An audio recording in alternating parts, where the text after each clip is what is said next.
Good evening, boys and ghouls.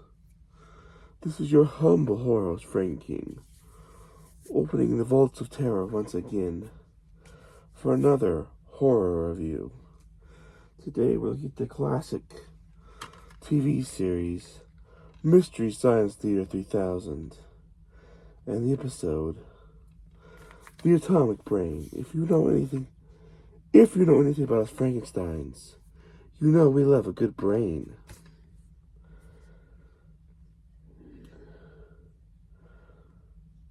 What happens when a fiendish tale of a post-nuclear scientist, humor lusts for youth, collides with a bunch of actors, rolling cameras, and with no budget? Sounds like most junior proms. But you're not interested in my past. The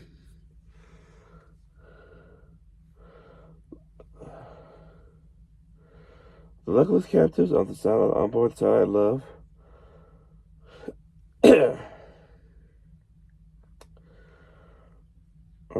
are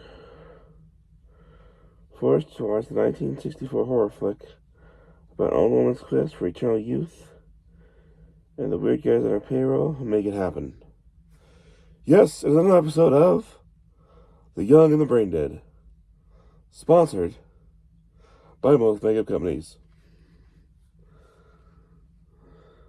But first, you're treated to the masterful mockery of the 1955 short film about juvenile delinquency, where a teen gang must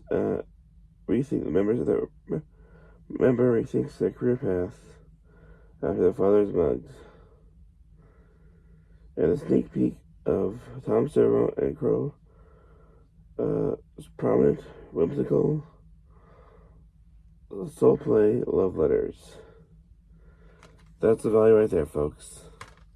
A 5 out of 5 from me. I really enjoyed this, boys and ghouls. A wonderful tale. Actually, not a 5 out of 5. I'm sorry. I got a little overexcited. A 3 out of 5 from me.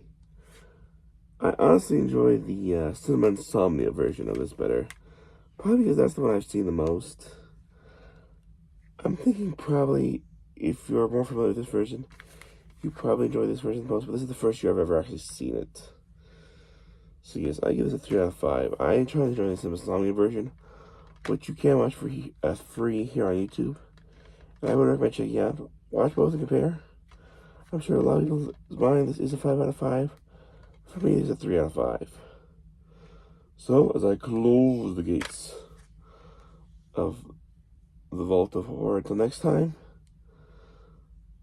we'll see you next time right here in the Vault of Horror, boys and ghouls. I would do my usual evil laugh, but unfortunately, even us Franken people accept the Vault Frogs in our throats. So, I'll see you next time, boys and ghouls, for another horror review. Bye, everybody.